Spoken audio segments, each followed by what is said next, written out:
دیکھو رسول اللہ صلی اللہ علیہ وسلم نے فرمایا لو انکم تتوکلون علی اللہ لرزقتم کما ترزق الطیر تغدو خماسا وتروح بطانا. کیا عجیب الفاظ ہیں. آپ صلی اللہ علیہ وسلم نے فرمایا اگر تم اللہ پہ ایسے توکل کرو جیسے توکل کرنے کا حق ہے. توکل کا مطلب اللہ کھلائے گا, کھلانے کی ذمہ داری اس نے لی ہے, ضرورتیں پوری کرنے کی ذمہ داری اس نے لی ہے.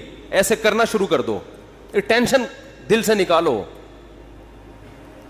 ہر آدمی ٹینشن سے مرا جا رہا ہے نا, پتہ نہیں کیا ہو جائے گا کل, بچوں کی اسکول کی فیسیں بھر سکوں گا نہیں بھر سکوں گا, بیگم کے خرچے پورے کر سکوں گا نہیں کر سکوں گا. چھوڑو بھائی, یہ ٹینشن لینے کی نہیں ہے.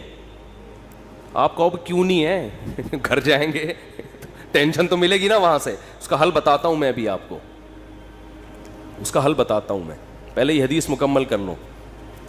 تو آپ صلی اللہ علیہ وسلم نے فرمایا اگر تم اللہ پہ ایسے توکل کرو جیسے توکل کرنے کا حق ہے, لرزقتم, تمہیں ایسے رزق ملے گا جیسے پرندوں کو ملتا ہے.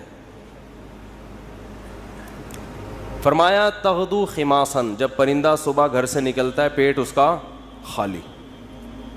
اسے نہیں پتا آج میں نے ٹماٹر بیچنے ہیں, آج میں نے رکشہ چلانا ہے, کسی ملٹی نیشنل کمپنی میں نے میرا انٹرویو ہے, کیا کچھ بھی نہیں. صبح اس کو یہ بھی نہیں پتا ہوتا کہ سمت میں جانا ہے میں نے, بس نکلتا ہے اللہ کا نام لے کے.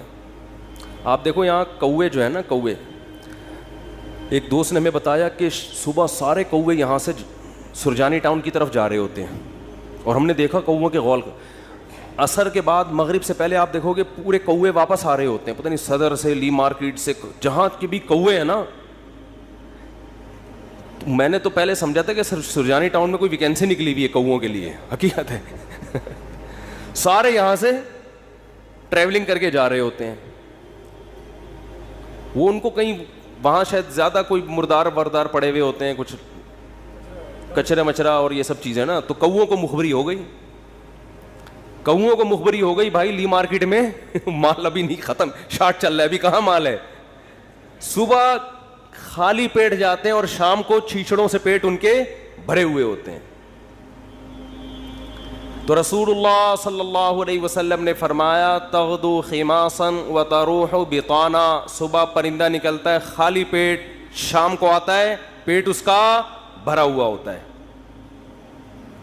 آپ کہہ سکتے ہیں کہ صرف پیٹ ہی ہماری بنیادی ضرورت, بول لو نا بھائی, نہیں ہے, پیٹ ہی تھوڑی ہے. یہ ایک مثال ہے, پرندے کی ضرورت پیٹ, اور جب پرندے کی شادی کا ٹائم آتا ہے تو اس کی ضرورت گھر بھی ہے یا نہیں؟ کیا خیال ہے بھائی؟ جب پرندوں کی مادہ انڈے بچے دینے, کبوتر کو دیکھ لو نا, یہ تو جوڑے بنا کے رہتے ہیں کبوتر, انڈے بچے کا ٹائم آتا ہے تو کبھی دیکھا کبوتر ٹینشن میں کہ یار بحریہ ٹاؤن تو ہاتھ سے نکل گیا ہے بھائی, بحریہ ٹاؤن کے پلاٹ تو نکل گیا ہاتھ سے. اور سرجانی بھی گیا. ایک صاحب مجھے کہنے لگے میں 15 سال پہلے کسی اسٹیٹ ایجنٹ نے مجھے کہا تھا کہ 6 پلاٹ سرجانی میں لے کے ڈال دو زندگی بن جائے گی. مجھے کہنے لگا یار اتنا افسوس ہو رہا ہے, میں نے اس کی بات پہ عمل نہیں کیا. تو میں نے کہا 10-15 سال تو زندہ رہے گا, ابھی تو نے ویسی قبر میں جانا ہے, عمل کر لیتا تو 10. تجھے اسٹیٹ ایجنٹ کہہ رہا تھا 15 سال کے بعد تیری زندگی بن جائے گی, میں تجھے کہہ رہا ہوں 15 سال کے بعد تو مرے گا, بن کے بھی تو قبر میں جائے گا. 15 سال کے بعد جو ہے نا, تو وہ اسٹیٹ ایجنٹ کے 15 سال پرانی پیش گوئی پہ تو افسوس ہو رہا ہے, میں جو سچی مچی کی پیش گوئی کر رہا ہوں کہ تو مرے گا 15 سال میں, تیری ہڈیوں میں ابھی اتنا گودا نہیں ہے زندہ رہنے والا, اس پہ ٹینشن نہیں ہو رہی. اس کا مطلب بھول چکے ہیں موت کو. او بھائی 15 سال پہلے تو سرجانی میں 6 پلاٹ لیتا, آج عیش کرتا, تو وہ 15 سال کے بعد عیش کے قابل نہ رہتا. تو سوچ لے جو 15 سال بعد تو جو اینڈ سرجانی میں پلاٹ لے کے ہونا تھا وہ پلاٹ لیے بغیر بھی وہی اینڈ ہو رہے ہیں. تو ٹینشن کس بات کی بھائی؟ اور ٹینشن لے گا تو 15 سال کے بجائے 5 سال میں وہ انجام ہو جائے گا تیرا, جو 15 سال بعد ہونا تھا.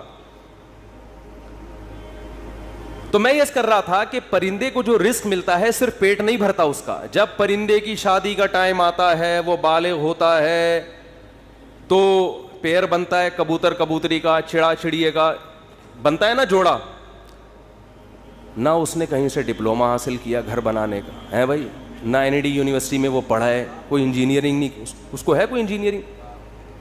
بولو بھائی. جس قسم کا گھر اس کو چاہیے فطرت اسے اس طرح کا گھر بنانا سکھا دیتی. کھجور کے درختوں میں سوراخ کر کے رہتے ہیں, اور آپ دیکھو یہ پرندے کیسے, یہ نر مادہ مل کے کیسے تنکے تلاش کر رہے ہوتے ہیں اور کیسے ان کو بہترین انداز سے پرو رہے ہوتے ہیں. ایسے نہیں کہ کوئی بھی کچرا اٹھا کے, ہم جب مرغیوں کے ڈڑبے بناتے ہیں نا تو کچھ بھی اٹھا کے ڈال دو اس کے اندر. پرندہ ایسا نہیں کرتا, بڑی تمیز سے, بڑے خوبصورت انداز سے وہ گھونسلہ بناتا ہے, خوبصورت انداز سے, ایسا کہ وہ سردی گرمی سے بھی محفوظ رہے, دشمنوں کے شر سے بھی محفوظ رہے. بہت خوبصورت انداز سے وہ گھونسلے بناتے ہیں. تو آپ بتاؤ, انسان جو اشرف المخلوقات ہے, جس کے لیے اس کائنات کو بنایا گیا, اللہ اس کی گھر کی ضرورت پوری نہیں کرے گا؟ ہے بھائی. اصل میں آپ نے جس گھر کو ضروری سمجھا ہے وہ اللہ کی نظر میں وہ عیاشی ہے, وہ ضرورت نہیں ہے. وہ آپ کی بہت اوپر کا سوچ رہے ہیں آپ. لوگ کرائے کے گھروں پہ افسوس کرتے ہیں نا, اپنا گھر نہیں بنا سکے. بھائی گھر کی ڈیفینیشن یہ ہے کہ جیسے پرندہ جو گھر بناتے ہیں قیامت تک کے لیے نہیں بناتا, اسے فی الحال اپنی فیملی کو پالنے کے لیے ایک عدد ایسے گھر کی ضرورت ہوتی ہے جہاں بلی سے حفاظت ہو, جہاں سردی اور گرمی سے حفاظت ہو.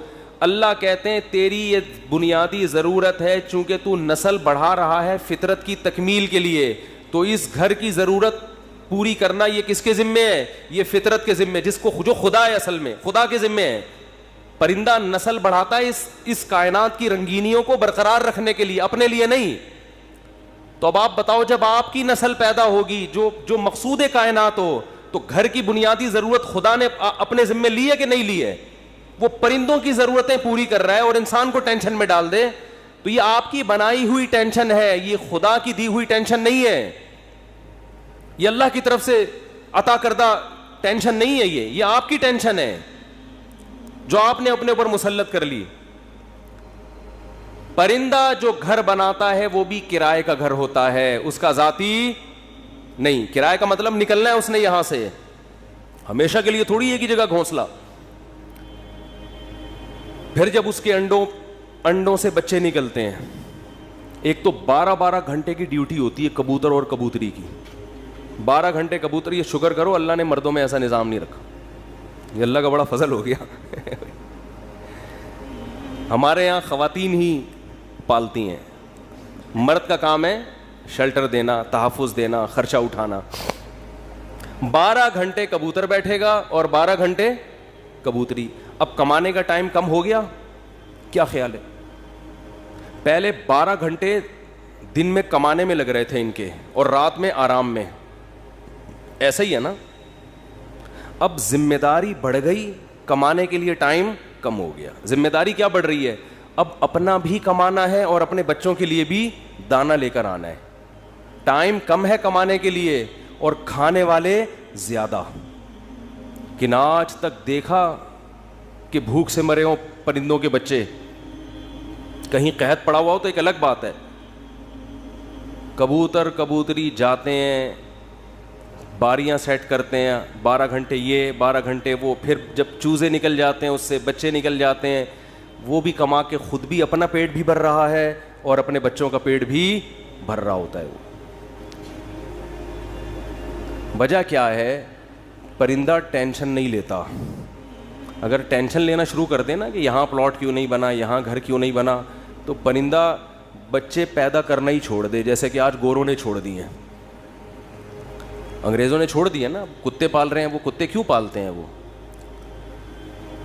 بہت سے انگریز ہم لوگوں پر اعتراض کرتے ہیں کہ کتا اتنا وفادار جانور, تم اس سے دل کیوں نہیں بہلاتے؟ ہم کہتے ہیں انسان سے زیادہ وفادار نہیں ہے. کتے وہ پالے جس کے پاس پالنے کے لیے بچے نہ ہوں, انسان نہ ہوں, وہ پالے. اور کتوں سے صرف دل ہی بہلا سکتے ہو. کتا کما کے نہیں دے گا آپ کو, اولاد آپ کو کما کے دے گی. اولاد اپنے اختیار سے محبت کرے گی. کتا جو آپ سے محبت کر رہا ہے اپنے اختیار سے نہیں, قدرت نے, فطرت نے اس میں وفا اور محبت کے سافٹ ویئر انسٹال کیے ہوئے ہیں. وہ اپنی مرضی سے یہ کام نہیں کر رہا, اس لیے آپ کو خوشی بھی نہیں ہوتی. اولاد تو اپنے اختیار سے آپ کی خدمت کرتی ہے. بیٹا ہوگا تو بہویں بھی ہوں گی, داماد بھی ہوں گے, بیٹی ہوگی تو پوتے بھی ہوں گے, نواسے بھی ہوں گے. کتا ہوگا تو یہ سب چیزیں بولو. تبھی تو انگریزوں کا سارا سیٹ اپ ختم. آپ کسی گورے سے ملے نا, یہ کون ہے, یہ گورا, تعارف کرو, یہ میرا فرینڈ ہے, یہ میری گرل فرینڈ ہے, بس سارا سیٹ اپ ختم. کبھی دیکھا گورا تعارف کروا رہا ہو آپ امریکہ کسی گورے کے گھر جائیں, یہ میری خالہ ہیں, یہ میری پھپھو ہیں, یہ میری ممانی ہیں, یہ میری چاچی ہیں, میری بھتیجی ہے, یہ میرا بھانجا ہے, یہ میرے بردر ان لا ہیں, یہ میرے مدر ان لا ہیں, اور یہ میری نانی ساس اور دادی. ہمارے یہاں تو اتنے پوری ایک چین چلتی ہے. انگریزوں کے یہاں یہ تکلف نہیں, میں ہوں یہ پتہ نہیں کون ہے, اتفاق سے کل اس سے ملاقات ہو گئی تھی, دوستی ہو, اس سے زیادہ رشتے نہیں. ایک عدد اماں ہوتی ہیں, وہ بھی اولڈ ہاؤس میں. وہ بھی کہاں ہیں؟ اولڈ ہاؤس میں. تو وہ کتے اس لیے پالتے ہیں, اس لیے نہیں پالتے کہ وہ کتوں کی وفا سے ان کو بڑا اچھا لگتا ہے, اتنے وفادار ہیں. کتوں سے ہی سبق سیکھ لینا چاہیے انگریزوں کو کہ کتے تمہارے ساتھ وفا کر رہے ہیں, تم اپنے باپ کے ساتھ وفا نہیں کر رہے. سمجھ رہے ہو نا, یہ تمہارے ساتھ وفا کر رہا ہے اور تم اپنے باپ کو اولڈ ہاؤس میں جمع کرا رہے ہو. کتا نہیں جمع کرائے گا بڑھاپے میں تمہیں, وہ کہے گا جیسا بھی ہے برداشت کروں گا. غیر مسلموں کی جو خوبیاں ہیں نا, وہ اول نظر میں, پہلی نظر میں آپ کو, بعدین نظر میں بہت زبردست لگیں گی. جب آپ ان کی گہرائی میں جاؤ گے تو آپ کو لگے گا ان تلوں میں تیل نہیں ہے. یہ صرف اوپر اوپر کے اخلاق ہیں. میں اکثر ایک بات کہتا ہوں نا, کہ لوگ اکثر ہمیں کہہ رہے ہوتے ہیں کہ انگریزوں کے اخلاق بہت اچھے, تھینک یو, بات شروع کرنے سے پہلے 3 دفعہ تھینک یو. جیسے ہمارے کوئی وظیفہ جب بتایا جاتا ہے نا, تو شروع میں اول آخر 11 دفعہ درود شریف پڑھیں. تو انگریز بھی جب کوئی بات کرے گا تھینک یو سے شروع کر کے تھینک یو پہ ختم. اور ہمارے ہاں گالیوں سے شروع کر کے درمیان میں بھی گالی اور آخر میں بھی گالی. اتنا وہ تھینک یو نہیں کہتا جتنی ہمارے ہاں گالیاں ہیں. لوگ مجھے کہتے ہیں مفتی صاحب آپ پھر بھی کہتے ہو مسلمان اچھے ہیں, اتنی گالیاں دے رہے ہیں صبح شام, پھر بھی اچھے ہیں. اور انگریز ہر بات میں مسکراتا ہے تھینک یو, پھر بھی. میں کہتا ہوں بھائی وہ تھینک یو پہ پیسے خرچ نہیں ہو رہے. ہم جب گھر میں جاتے ہیں تو ہم سے جو گھر والوں کے, بیگموں کے مطالبے ہوتے ہیں نا, گورا یہ مطالبے افورڈ بولو نہیں کر سکتا. ہم گھر والوں کو گھر مہیا کرنا کس کی ذمہ داری ہے؟ یہ جو بحریہ ٹاؤن کے پلاٹ کے لیے مچل رہا ہوتا ہے تو بیگم کی وجہ سے ٹینشن میں ہوتا ہے. بیوی نہ ہو تو روڈ پہ بھی زندگی گزر جاتی ہے. گھر کروڑوں روپے کا گھر لے کے دے گا, بچوں کے لیے پراپرٹی خرید رہا ہوگا, میں مر گیا تو بچوں کا کیا ہوگا. انگریز کرتا ہی ہے کہ میں مر گیا تو بچوں کا کیا ہوگا, کہ گورنمنٹ پالے گی, میں تھوڑی پالوں گا. ہمیں پتا ہے کہ بھائی ہم نے انتظام کر کے جانا ہے ان کے لیے. پھر محلے کے خراب لڑکوں کے ساتھ تو نہیں بیٹھ رہا, صبح شام یہ ٹینشن. دعائیں کرا رہے ہوتے ہیں مولوی صاحب کے پاس, مولوی صاحب دعا کرو میرا بچہ آج کل چرسیوں میں اٹھ رہا بیٹھ رہا ہے, دعا کرو کچھ انسان کا بچہ بن جائے. گورے کو یہ ٹینشن ہوتی ہے. کبھی دیکھا گورا پادری کے پاس گیا ہو کہ میرا بچہ جو ہے وہ چرسیوں میں آج کل بیٹھ رہا ہے؟ پادری کہے میں تو خود پیتا ہوں. پادری کہے گا میں تو خود پیتا ہوں, پی لیا تو کیا ہو گیا, کیا کر لے گا. وہ تو ٹینشن فری لوگ ہیں بھائی, ریلیشن ہی نہیں ہے ان کا. پھر بیگم کے بھائی گھر میں آ رہے ہیں تو اس کو پوچھا کیوں نہیں. ایک صاحب نے بتایا میرا اتنا پھڈا ہو گیا گھر میں, ایک دن میرا سالہ آ گیا, میں کہیں دماغ میرا حاضر نہیں تھا, میں نے اس کو چائے کا پوچھنا بھول گیا. میں کہہ رہا ہے جو میری بیگم نے ہنگامہ کیا ہے کہ میرے بھائیوں کو پوچھتے نہیں ہو اتنی. اور یہ عورت کے لیے ٹینشنیں اٹھا رہا ہے مرد. کس کے لیے؟ عورت کے لیے. گرل فرینڈ نہیں رکھی ہوئی اس نے, پوری زندگی کی ٹینشن. اس کے باپ کو بھی باپ بنا لیا, اس کی ماں کو کیا بنا لیا, اپنے ابا بھی تھے. اپنی انگریز اپنے ابا اماں کو اولڈ ہاؤس میں جمع کر رہا ہے.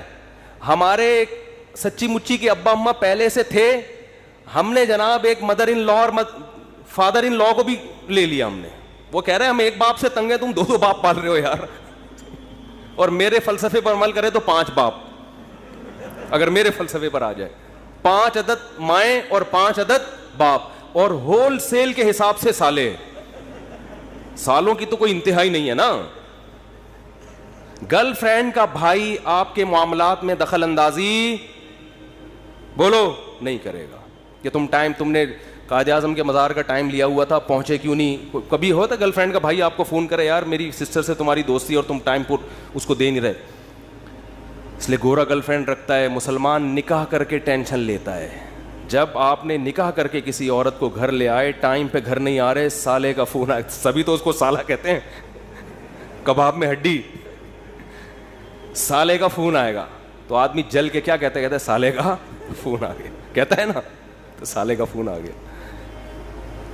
میرے سامنے جھگڑے آتے ہیں, لوگ لڑ رہے ہوتے ہیں اپنے بہنوں ہی سے. ابے تو نے ہم نے تجھے اپنی بہن اس لیے دی تھی کہ تو ٹائم نہ دے, تو سارا دن گٹر کے ڈھکن پہ بیٹھا رہتا ہے باہر, 2 بجے اٹھ کے آتا ہے, اس لیے دی تھی.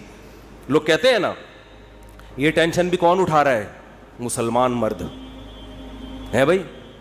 کون اٹھاتا ہے یہ؟ پھر وہ اپنے بوڑھے باپ کو بھی پال رہا ہے, خرچہ کر رہا ہے, بوڑھی ماں کو بھی پال رہا ہے, بیوی کی بھی سن رہا ہے, بچوں کی بھی سن رہا ہے.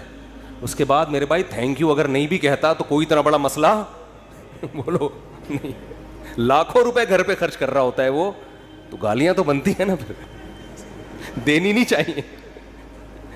وہ معین اختر صاحب کا پروگرام تھا نا, کئی دفعہ بیان کر چکا ہوں, وہ انور مقصود کے ساتھ.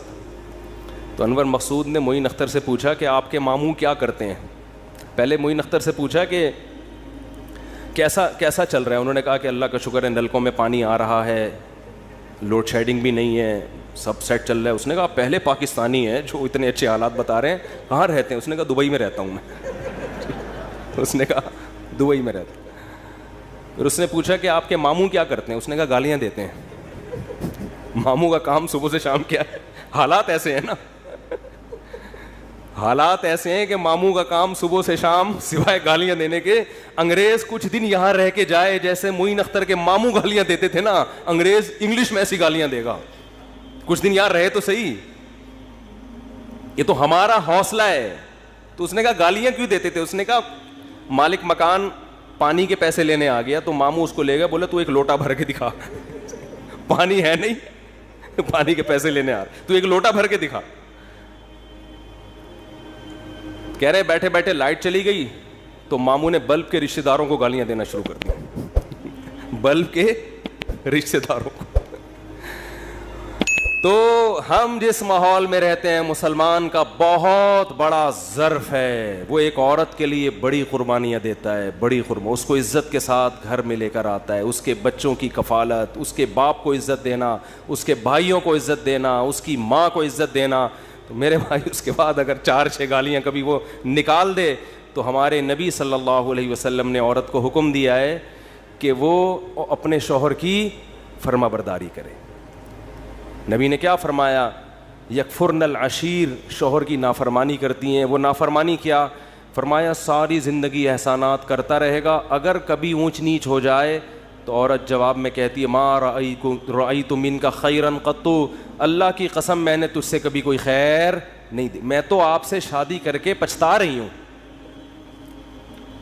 اور پچھتاتی بھی 3 بچے پیدا ہونے کے بعد ہیں کہ جب آدمی کے پاس اس سوال کا کوئی جواب بنے ہی نہیں کہ اب پچھتا رہی ہے, تو بھائی ریورس بچے کہاں لے کے جاؤں گا میں. وہ صبر کے علاوہ اس کے پاس کوئی آپشن نہیں ہوتا. تو ایسے میں اگر انگریز یہ ٹینشنیں اٹھائے, بوڑھے باپ کی بھی, بوڑھی ماں کی بھی, اور بیوی کی بھی, اور بچوں کی بھی, اور سالوں کی بھی, اور ساس کی بھی, اور سسر کی بھی, پھر دیکھنے تھینک یو سے بات کیسے شروع کرتے ہیں, اور تھینک یو پہ کیسے. وہ ایک صاحب کہنے لگے یار اتنے اچھے اخلاق ہیں. میں نے کہا کسی انگریز سے بولو 50 روپے دے, گالی دے دے مجھے یہ تھینک یو نہیں چاہیے. وہ کہے گا 50 روپے نہیں دوں گا, تھینک یو جتنا لینا ہے. یہ فری پھوکٹ کا تھینک یو ہے بھائی, یہ فری پھوکٹ کا تھینک یو ہے. ایک دھیلے کا خرچہ اٹھانے کے لیے تیار نہیں ہے کسی کا بھی. تو خیر میں جلدی سے بات کو سمیٹ کے ختم کروں, وقت پورا ہو رہا ہے. تو رسول اللہ صلی اللہ علیہ وسلم نے فرمایا پیسہ کمانے سے منع نہیں, پیسے کو مسلط کرنے سے منع کیا. ہدف یہ نہ بناؤ. دیکھو پرندہ یہ نہیں کرتا کہ اللہ پہ توکل کرے تو اب گھونسلے میں ہی دھرنا مار کے بیٹھ گیا, میں نے صبح جانا ہی نہیں ہے. یہ کوے جتنے ہیں نا یہ وہیں بیٹھ گئے, لیاری میں بیٹھ گئے اور سرجانی ٹاؤن میں بیٹھ گئے کہ چھوڑو یار اللہ پہ توکل کرنا ہے, رزق خود بخود یہیں آئے گا. اللہ نے کہا نہ تمہیں نکلنا پڑے گا. تو آپ صبح نکلو رزق کے لیے, لیکن تسلی رکھو کہ شام کو انشاءاللہ پیٹ بھرا ہوا ہوگا, میری بنیادی ساری ضرورتیں پوری ہو چکی ہوں گی. اور جب میری اولاد کا ٹائم آئے گا اللہ بچوں کا خرچہ بھی میری جیب میں ڈالے گا. ٹینشن نہ لو کہ 2 بچے ہو گئے تو 3 بچے ہو گئے تو کہاں سے کھلاؤں گا. جس اللہ نے تجھے کھلایا بھائی وہی. دیکھو ماں کی چھاتیوں میں دودھ پہلے پیدا ہوتا ہے, بچہ بعد میں پیدا ہوتا ہے, یہ بتانے کے لیے کہ اس کا پیدا کرنے والا اس کے رزق سے غافل نہیں ہے. ہر چیز میں گوروں کی طرح کیلکولیشن نہ کیا کرو بیٹھ کے. گورے کیا کر رہے ہوتے ہیں, دیکھ رہے ہوتے ہیں میرے پاس ابھی $10,000 ہیں تو ایک بچہ ہو گیا تو اس میں اتنا کیلکولیشن کر کے اتنا بچ رہا ہے, اتنا انویسٹمنٹ کیا, دوسرا ہو گیا تو یہ تو کیلکولیٹر کہہ رہے یہ نہیں ہو سکتا. قرآن کیا کہے گا, او بھائی تو پیدا تو ہونے دے.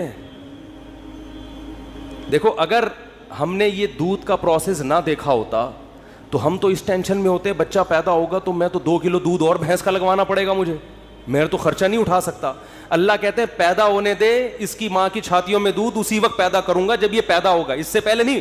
ہم کہتے ہیں نہیں پہلے پیدا ہو ہے بھائی, پہلے ماں کی چھاتیوں میں دودھ آئے پھر ہم دیکھیں گے ہاں بھائی آگے ہے دودھ, اب بچہ پیدا ہوگا. اللہ کہتے ہیں نہیں, مخلوق کو آنے دو پہلے, رزق بعد میں آئے گا اس کا. تو اس لیے بھائی رزق کمانا ہے, رزق کی ٹینشن نہیں لینی. اب آپ کہہ سکتے ہو کہ ٹھیک ہے ہم رزق کی ٹینشن نہیں لیتے, کماتے ہیں, لیکن ہم تو دیکھ رہے ہیں کمانے کی کوشش کر رہے ہیں, وہ وسیم بھائی کے پاس تو اتنا پیسہ آ گیا, فلاں کے پاس تو اتنا آ گیا, میں وہیں کا وہیں کھڑا ہوں. ہمارے کزن تھے کیا ہیں, وہ تھے نہ بن جائے. وہ اکثر کہا کرتے تھے, یہ بات تو کہتے تھے اب نہیں کہتے, اللہ کا شکر اب دیندار ہے, کہتے یار مجھے ٹینشن اس بات کی نہیں ہے کہ میرے پاس پیسہ نہیں ہے, مجھے ٹینشن اس بات کی ہے کہ میرے جتنے دوست ہیں ان کے پاس آ گیا اور میں وہیں کا وہیں. تو یہ ایک مستقل ٹینشن ہے. دیکھو اس کا نبی صلی اللہ علیہ وسلم نے حل کیا بتایا ہے, پرندے کی مثال دی ہے. پرندہ کمپٹیشن میں کبھی بھی نہیں آتا, سمجھ رہے ہیں. پرندہ یہ نہیں کرتا کہ وہ والے چڑیا نے وہاں جگہ اس لوکیشن پہ گھونسلہ بنایا بحریہ ٹاؤن کے قریب اور میں لیاری ندی کے اوپر گھونسلہ, نا نا نا نا نا. پرندہ کہتے ہیں میرے لیے, میرے بچوں کی حفاظت کے لیے مجھے گھونسلہ چاہیے, لوکیشن کو وہ زیادہ اہمیت نہیں دیتا. میں دشمنوں سے میری حفاظت رہے, ٹھیک ہے نا, سردی گرمی سے میری حفاظت رہے. میں نہیں کہہ رہا آپ لیاری ندی کے اوپر گھر بنائیں, وہ تو حفاظت نہیں رہے گی آپ کی, کیونکہ ندی تو ندی ہے نا. تو آپ نے یہ سوچنا ہے کہ مجھے اپنے گھر میں تحفظ کے ساتھ, گھر والوں کے ساتھ رہنے کے لیے چھت چاہیے. یہ چھت اللہ انشاءاللہ میسر کرے گا, چاہے اپنی ہو چاہے کرائے کی ہو. یہ ٹینشن نہیں لینا ہے, یہ ٹینشن کہ میری اپنی چھت ہو کرائے کی نہ ہو, یہ آپ کی بنائی ہوئی ٹینشن ہے. اللہ نے اس رزق کا وعدہ آپ سے نہیں کیا ہے, یہ غریبی ہے, یہ غریبی ہے. بنیادی ضرورت آپ کی سالن روٹی ہوتی ہے نا. ارے بھائی آپ گئے ہوٹل میں نہاری لے آؤ, 2 روٹی لے آیا, نہاری لے آیا, ایک غریبی منگوا لو گے, 2 منگوا لو گے, اس کے بعد کہے گا بھائی یہ غریبی ہے, اصل جو پیسے تھے نا وہ پلیٹ کے تھے. اب آپ نے غریبی کو مقصود بنا لیا, آپ جاتے ہی غریبی پہلے منگوا رہے ہو کہ یار 2 نہاری کی غریبیاں لے آ. اس کو غصہ آئے گا بھائی غریبی تو ضمناً ہوتی ہے. آج جو غریبی تھی نا, ذاتی گھر غریبی ہے, یہ بنیادی ضرورت نہیں ہے. گاڑی غریبی ہے, بنیادی ضرورت W11 میں بہت اچھی طرح سے پوری ہوتی ہے. ہم نے تو بھائی 20 سال W11 میں سفر کیا ہے اور اللہ کی قسم اب ترستے ہیں کہ W11 میں بیٹھے ہیں, لیکن اب شہرت اتنی ہو گئی کہ وہ بیٹھ نہیں سکتے. اب وہ W11 والا بھی اٹھ کے آ جائے گا کہ میں نہیں چلا رہا, میں گپ شپ کر رہا ہوں آپ سے. ورنہ عامر بھائی W11 کا مزہ آپ نے لیا ہوگا نا.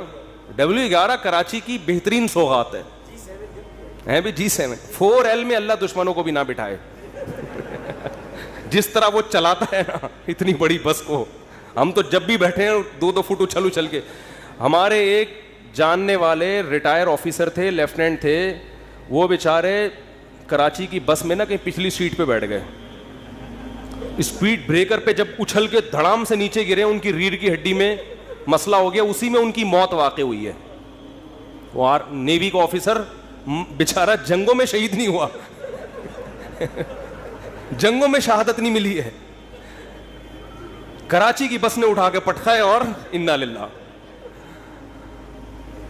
تو رسول اللہ صلی اللہ علیہ وسلم نے فرمایا جس نے دنیا کو ہدف نہیں بنایا, ضرورت سمجھا کہ بھئی میری بنیادی ضرورت 2 وقت کی روٹی ہے, میری بنیادی ضرورت کسی اچھے علاقے, اچھے سے مراد جہاں چرسی ہیروئن چی نہ رہتے ہوں, ذرا پڑھے لکھے لوگ ہوں, ایسی جگہ پہ مجھے گھر مل جائے جہاں چھت ہو, جہاں بنیادی ضرورتیں پوری ہوں. بس یہ بیسک ضرورت, چاہے وہ اپنا ہو چاہے وہ کرائے کا ہو. اور نبی نے فرمایا کہ جس شخص کو 2 وقت کی روٹی مل گئی, پیٹ بھر کے سر چھپانے کی جگہ مل گئی, اور جسم کسی بڑی بیماری سے محفوظ تھا اس کا.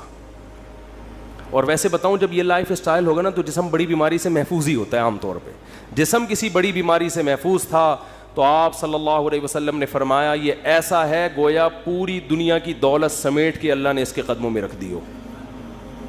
اب اگر یہ ٹینشن لے رہا ہے نا بحریہ ٹاؤن کی اور ڈیفنس کی اور DHA کی وہ اسکیم میں نے تو یہ غریبی کی ٹینشن ہے, یہ دل میں دنیا کی محبت کی علامت ہے. ایسے شخص کو رسول اللہ صلی اللہ علیہ وسلم نے وعید سنائی کہ یہ مالدار بن تو سکتا ہے مگر اس کے سامنے فقر کا پھندا ایسے لٹکا رہے گا جیسے ایک زندہ آدمی کے سامنے پھانسی کا پھندا, موت کا پھندا لٹک رہا ہوتا ہے. جو اس کی کیفیت ہوگی یہ کیفیت اس کی ہوگی. تو بھائی پیسہ کماؤ, پیسے سے دل نہ لگاؤ. اور دل سے پیسہ نکالنے کا طریقہ کیا ہے؟ خرچ کرو. ہمارے حضرت فرمایا کرتے تھے کہ پہلے زمانے میں بزرگان دین کڑک کڑک نوٹ جلوایا کرتے تھے, 5-5 ہزار کے نا, کہتے جلاؤ اس کو. آج اس کی اجازت نہیں ہے, اس میں نقصان ہے, لیکن دل سے نکالنے کے لیے نا جلواتے تھے. تو آپ جلائیں نہیں, خرچ کریں. کبھی کبھار ایسے گڈی نکال کے کسی اچھے ٹرسٹ میں دے دی, کسی غریب کو دے دی. اور سب سے زیادہ مصداق پیسہ خرچ کرنے کا آپ کے قریبی رشتہ دار ہیں, ان کو دو. آج کل لوگوں نے ہدیے رشتہ داروں میں دینا چھوڑ دیا ہے. بس عید بقرعید پہ کوئی کھانا وانا کھلا دیتے ہیں, بھائی بہن کو لفافے میں گڈی ڈالے پکڑا دے, جلے گا. جب یہ دل جلے نا, اتنا صدقہ ہو کہ دل میں آرے چلیں, تو یہ آرے چلنے سے دل آئینے کی طرح شفاف ہو جائے گا. شاعر نے کہا ہے نا, آئینہ بنتا ہے رگڑے لاکھ جب کھاتا ہے دل, کچھ نہ پوچھو دل بڑی مشکل سے بن پاتا ہے دل. دل کو دل بنانا تھوڑا ڈیفیکلٹ کام ہے. تو اس کا طریقہ یہ کہ اس میں ذرا رندا چلے گا نا, رگڑا لگے گا. جب ہم وہ کیا کہتے ہیں, وہ جو ریگ مال سے گھسائی ہوتی ہے نا, تو صدقہ کرتے ہوئے اتنا بھی نہ کرو کہ کل دوسروں سے بھیک مانگنی پڑ جائے, اتنا بھی نہ کرو, لیکن اتنا ہو کہ لگے کہ دل پہ گھسائی ہو, تھوڑا سا تکلیف ہو. رسول اللہ صلی اللہ علیہ وسلم نے فرمایا سب سے افضل صدقہ یہ ہے تأمل الغنا وتخشى الفقر, کہ آپ کو یہ ہو کہ اگر میں نے صدقہ کیا تو ہو سکتا ہے میں غریب نہ ہو جاؤں کل, اور اگر نہیں کیا تو اس پیسے سے مزید پیسہ بنا لوں گا. اس کنڈیشن میں جب آپ صدقہ کرو گے تو نبی نے فرمایا یہ صدقہ سب سے افضل ہے. اس میں آپ کا دل بہت جلتا ہے, اور اللہ کا وعدہ ہے کہ جو اللہ کے لیے دیتا ہے وہ غریب تو ہوتا ہی نہیں ہے. صدقے سے کبھی مال ہم نے کبھی نہیں کسی سخی آدمی کو غریب ہوتے دیکھا. تو اس سے دنیا کی محبت کم ہوگی. حدیث مکمل کر کے بس بیان ختم کرتا ہوں. فرمایا جعل اللہ فقرہ بین عینی وفرق علیہ شملا, جب دولت کو ہدف بنائے گا, مسلط کر لے گا, تو فقر کا پھندا اللہ اس کے سامنے لٹکا دیں گے. ہر وقت ڈر لگا رہے گا یار میں غریب نہ ہو جاؤں.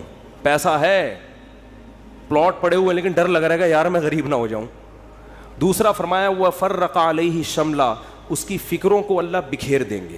اتنی ٹینشن ہے, یہ کام بھی ہو جائے, یہ بھی صحیح ہو جائے, یہ والا بھی ہو جائے, پتہ نہیں سارے کام ٹھیک ہوں گے, ایک اٹکا ہوا ہوگا, اس کی وجہ سے ٹینشن. وہ یہ نہیں دیکھ رہا کہ میرے سارے کام ٹھیک ہو رہے ہیں, چلو ایک نہیں ہوا تو کیا ہے. تو اس کی فکروں کو اللہ بکھیر دیں گے, اسے پتہ نہیں چلے گا میری اصل ٹینشن ہے کیا, مجھے سکون ملے گا کس چیز میں, اتنی فکریں. اور فرمایا وَلَمْ يَأْتِهِ مِنَ الدُّنْيَا إِلَّا مَا قُدِّرَ لَهُ, اور جس دنیا کے پیچھے بھاگ رہا ہے ضروری نہیں کہ وہ بھی مل جائے, ملے گی اتنی جتنی اس کے مقدر میں اللہ نے لکھ دی ہے. یہ جو دنیا کے پیچھے بھاگ رہے ہوتے ہیں تو سب کو پیسہ تھوڑی مل جاتا ہے. بہت سے تو وہی موت تک روڈیں ہی ناپتے رہتے ہیں, سڑکیں ناپتے رہتے ہیں, ہاتھ میں کچھ بھی نہیں آتا ان کے. فرمایا ملے گا اتنا جتنا اللہ نے لکھ دیا, تو ٹینشن لینے سے کوئی فائدہ نہیں ہے. تو ٹینشن نہیں لو بھائی. آپ کو کیوں نہیں بھائی آپ کو صبح آپ نے پراٹھا کھا لیا انڈے کے ساتھ, دوپہر کھانا مل گیا, رات کھانا مل گیا, ضرورت تو 2 وقت کی تھی, مل 3 وقت رہا ہے, انجوائے کرو, مزہ ہے. کیا خیال ہے بھائی؟ ہاں بیگم ٹینشن دیتی ہے, یہ بڑا مسئلہ ہے نا شادی شدہ آدمی. تو اس کو بولو بھائی جو نبی صلی اللہ علیہ وسلم کی سنت ہمارے سامنے, آپ صلی اللہ علیہ وسلم کی امہات نے, ہماری امہات نے, آپ کی ازواج نے جب نبی سے یہ فرمایا کہ ہم اس غربت میں گزارا نہیں کر سکتی, تو آپ صلی اللہ علیہ وسلم فرمایا بھائی میں تو اسی طرح مسکین ہوں, تو تعالینا امتعکن و اسرحکن سراحا جمیلا، کہ آؤ میں تمہیں نکاح سے فارغ کر دیتا ہوں، پھر جاؤ جس سے مالدار سے نکاح کر کے رہنے رہو. تو یہاں بھی ٹینشن لینے کا بولو نہیں، اپنی طرف سے کوتاہی نہیں کرو. یہ نہیں کہ ادھر پیسے لاکر میں چھپا کے رکھے ہوئے ہیں بینکوں میں اور بیگم کو یہ بتا رہے جیسے میرے پاس کھانے کو روٹی نہیں ہے، یہ ناجائز ہے، یہ حرام ہے. اگر واقعی قدرت کی طرف سے آپ غریب ہو گئے تو بیگم کو 2 لفظوں میں بتا دیں، بیگم صاحبہ یہی میرے پاس آمدن ہے، اتنی میری تنخواہ ہے، اس میں اتنے ہی انڈے آ سکتے ہیں، اس سے زیادہ میں سٹی اسکول بیکن ہاؤس میں بچوں کو نہیں پڑھا سکتا، رہنے رہو ورنہ پتلی گلی سے نکلو. تو ٹینشن تو لینی نہیں ہے نا، خامخواہ کی ٹینشنیں کیوں مسلط کی ہوئی ہیں؟ لوگوں میں بدنام ہو جائیں گے، یہ بھی بڑا ایک مسئلہ ہوتا ہے. لوگ کہیں گے، دیکھو لوگوں کو خوش کرنے کے چکر میں رہو گے. یہ کبھی بھی گدھے والا قصہ سنا دوں اگر آپ اجازت دیں؟ ٹائم ہو گیا ان کی وجہ سے، آج تھوڑا سا 5 منٹ. وہ ایک آدمی جو تھا، بڑی عمر کا آدمی، اپنے بیٹے کے ساتھ گدھے پہ بیٹھ کے سفر کر رہا ہے. لمبا سفر تھا، باپ گدھے پہ بیٹھ گیا، بچہ آگے آگے. تو لوگوں نے کہا دیکھو باپ ہونے کا ناجائز فائدہ اٹھا رہا ہے، خود گدھے پہ بیٹھا ہوا ہے، بچے کو، چھوٹے معصوم بچے کو پیدل کیا ہوا ہے اس نے، بے ادب بنا رہا ہے اپنی اولاد کو، پہ ترس نہیں کھا رہا. معصوم بچہ ہے، بھائی تو باپ ہے، ایجڈ، ٹھیک ہے، تیرا کمزور تو نہیں ہے نا، چھوٹے بچے کو تو نے ایسے معصوم بچے پہ ترس کھانے کے بجائے باپ ہونے کا ناجائز فائدہ. جب لوگوں نے تانے دیے، اس نے کہا چلو میں نیچے آ جاتا ہوں، بچے کو اوپر بٹھا دیتا ہوں. بچے کو جب اوپر بٹھایا تو لوگوں نے کہا ابھی سے بے ادب بنا رہا ہے بچے کو، تمیز نہیں سکھا رہا. بچے کو باپ بنایا ہوا ہے، خود کیا بنا ہوا ہے؟ بیٹا بنا ہوا ہے. تو یہ بچہ بڑا ہو کر اس کا گریبان پکڑے گا. تو اس نے کیا کیا، اس نے کہا چلو یار دونوں ہی بیٹھ جاتے ہیں. دونوں بیٹھ گئے. لوگوں نے کہا گدھا ایک ہے، بندے 2 بیٹھے ہوئے ہیں. گدھا ایک ہے، بندے 2 بیٹھے ہوئے ہیں. ترس نہیں آ رہا جانور کے، گدھے کے گدھا ہونے کا ناجائز فائدہ اٹھا رہے ہیں. وہ تو گدھا ہے، تم تو انسان ہو نا. یہی تانے ہوتے ہیں لوگوں کے. اس نے کہا چلو دونوں نیچے اتر جاتے ہیں. اب گدھا خالی. تو لوگوں نے کہا گدھا وہ ہے، حرکتیں ان کی گدھوں جیسی ہیں. بنایا اللہ نے ان کو گدھا، کام ان کے گدھوں جیسے. جب تمہارے پاس سواری موجود ہے تو بے وقوفو پیدل کیوں جا رہے ہو؟ گدھا وہ ہے، کام دیکھو ان کے گدھوں جیسے ہیں. اس نے آگے اٹھا کے دریا میں گدھے کو پھینکا، بولا ایسے ہی ٹھیک. تو بے وقوف تھے. لوگوں کو کہنے دیتے بھائی آپ کو جو سمجھ میں آ رہا ہے آپ اس پر عمل کرو. لوگ جب خود کسی گدھے کے ساتھ سفر کریں گے نا، بھگتیں گے، تو خود فیصلہ کریں گے ہم نے کیا کرنا ہے. تو اس لیے لوگوں کی ٹینشن مت لیا کرو. یہ اس کا کوئی خدا کی، لوگ برائی پہ خوش ہوتے ہیں، لوگ برے کاموں پہ خوش ہوتے ہیں، اچھے کاموں پہ لوگ خوش نہیں ہوتے. آپ نے جو کھوپڑی میں آ رہا ہے وہ کرو. جو چیز آپ کی استطاعت میں نہیں ہے اس پہ ٹینشن کس بات کی لے بھائی آدمی. دیکھو جیل میں کوئی قیدی ہو اور رہائی کا انتظام ختم ہو جائے تو ہم کیا کہیں گے اس کے، بھائی تو صبر کر، بس یہی زندگی گزار، ہنسی خوشی اسی میں خوش رہنے کی کوشش. ایک صاحب نے مجھے بتایا کہ ان کو 4 مہینے کی جیل ہو گئی اور وہ جیل بھی غلط کیس میں اندر. باہر نکلے تو بڑے فٹ فاٹ. میں نے کہا، میں ان سے ملا تو میں نے کہا جیل میں جا کے تو لوگوں کی حالت ایسی ہوتی ہے، اور غلط کیس، مجرم بھی نہیں تھے. کہتے ہیں میں جب جیل میں گیا تو مجھے نہیں پتا تھا کب نکلنا ہے میں نے یہاں سے. تو کہہ رہے میں نے کہا اب اسی کو انجوائے کرو. کانفیڈنس دیکھیں. اب کیا کرو جب ایک چیز اپنے اختیار میں ہی نہیں ہے. تو کہہ رہے میں وہاں ڈپس لگاتا تھا تاکہ تھکاوٹ ہو اور نیند آئے مجھے. اور اچھا وہ ڈولے شولے بھی نا کافی بن چکے تھے ان کے بڑے. میں نے کہا کیا کر رہے؟ کہہ رہے بھائی ہم ڈپس لگاتے تھے، اٹھک بیٹھک 400 بیٹھکیں اوپر نیچے، اور اس طرح میں سارا اور کہہ رہے جن لوگوں نے یہ کام نہیں کیا وہ دیواروں سے سر مار مار کے پاگل ہو گئے وہ. تو جو چیز اپنے اختیار میں نہیں ہوتی اس کی انسان ٹینشن نہیں لیتا. بھائی اختیار، غربت، آپ کمانے کی کوشش کر لی پھر بھی نہیں آ رہے ہیں تو پھر بھی کوئی